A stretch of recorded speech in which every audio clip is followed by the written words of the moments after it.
నమస్తే అన్న. నమస్తే అండి. నెక్స్ట్ మన ఆంధ్రాలో ఎలక్షన్స్ వస్తున్నాయి. చంద్రబాబు నాయుడు, జగన్మోహన్ రెడ్డి? జగన్మోహన్ రెడ్డి. ఎందుకని? ఆయన చేసినటువంటి సంక్షేమ పథకాలు అవనివ్వండి, ఆయన చేసినటువంటి కార్యక్రమాలన్నీ కూడా ప్రజలకు అందుబాటులో ఉన్నాయి. వాలంటరీ వ్యవస్థ ఉంది.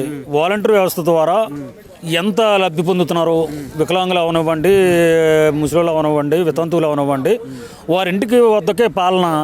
ఇంతకంటే మంచి పరిపాలన చేసే నాయకుడు ఇప్పటికొచ్చి ఏ ముఖ్యమంత్రి లేడు అన్న. వాలంటరీ వ్యవస్థ ద్వారా లబ్ధిదారులకి డైరెక్ట్గా ఇస్తా అంటున్నారు. అప్పు చేసి ఇవ్వడం ఎంతవరకు కరెక్ట్? అండ్ అప్పు చేయకుండా చంద్రబాబు నాయుడు గారు చేసినటువంటి పథకాలన్నీ అప్పు చేయకుండా ఉన్నాయా?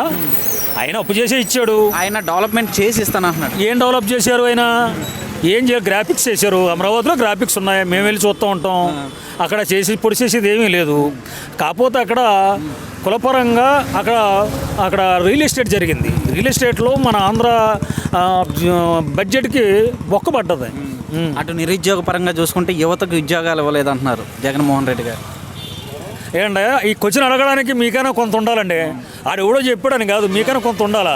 వాలంటరీ వ్యవస్థ ద్వారా వాలంటీర్లు ఎంతమంది ఉపాధి కల్పిస్తున్నారు, అలాగే మన సచివాలయ సిబ్బందిని ఎంతమంది అండి?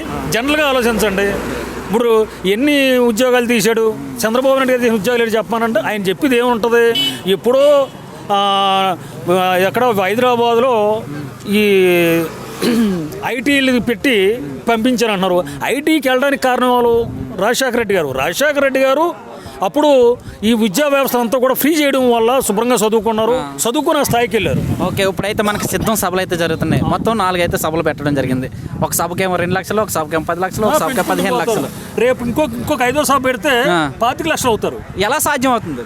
ఆయన చేసే కార్యక్రమాలు అడగండి, ఆయన మీద ఉన్న అభిమానం అండి. ప్రతి ఒక్కడికి జగన్మోహన్ రెడ్డి ఎక్కడ ఉన్నాడండి? మరి ఒక్కో సభకి 90 కోట్లు ఖర్చు పెడుతున్నా అంటున్నారు. ఇది ఎంతవరకు వాస్తవం? అది అంటే చేతలు చెప్పడానికి ఏముందండి? ఓ మనిషి మీద అభాండం వేయడానికి ఏదైనా ఇష్టం లేనప్పుడు ఏదైనా చేయొచ్చు. వారంలో ఎన్నుతాను అండి, కుళ్ళుతాను. అటు 3 క్యాండిడేట్లు కలిసి వస్తున్నారు. పవన్ కళ్యాణ్ తట్టుకోగలరా జగన్మోహన్ రెడ్డి? ఇంకో ముగ్గురు రమ్మానండి, ఇంకో ముగ్గురు వేసుకోమనండి. ఇబ్బంది ఏమీ లేదు. జగన్మోహన్ రెడ్డికి దమ్మున నాయకుడు అండి ఆయన.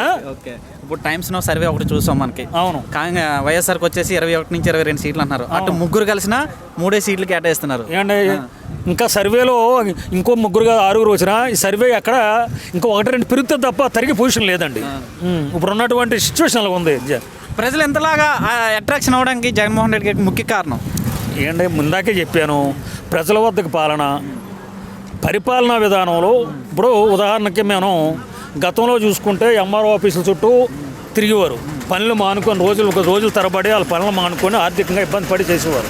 ఇప్పుడు ప్రతి సచివాలయం పేరు చెప్పి సచివాలయంలో వాళ్ళ ఇంటికే సర్టిఫికేట్లు కానీ అన్నీ తెస్తుంటే ఇంకంతకంటే మనిషికి ఏం కావాలా? ఇప్పుడు ఈ పరిపాలన విధానంలో కూడా మీకేటి ఆరోగ్యపరంగా చూసుకోండి, ఇంకా ఎవరో మాట్లాడడానికి లేదు ఆరోగ్యపరంగా. వ్యవసాయపరంగా చూడండి, ఓ మనిషికి ఏం కావాలా? వ్యవసాయ పరంగా ఉన్నవ్వండి, వైద్యపరంగా ఉన్నవ్వండి, ఇంకా మనిషికి విద్యాపరంగా ఉన్నవ్వండి. మూడు కూడా మనిషికి కావాల్సిన అవసరాలు దానికి మించి పరిపాలన చేస్తుంటే ఇంకంతకంటే ఏంటి కావాలా? లక్షలు తెచ్చి ఇంట్లో పడేయాలి. Thank you.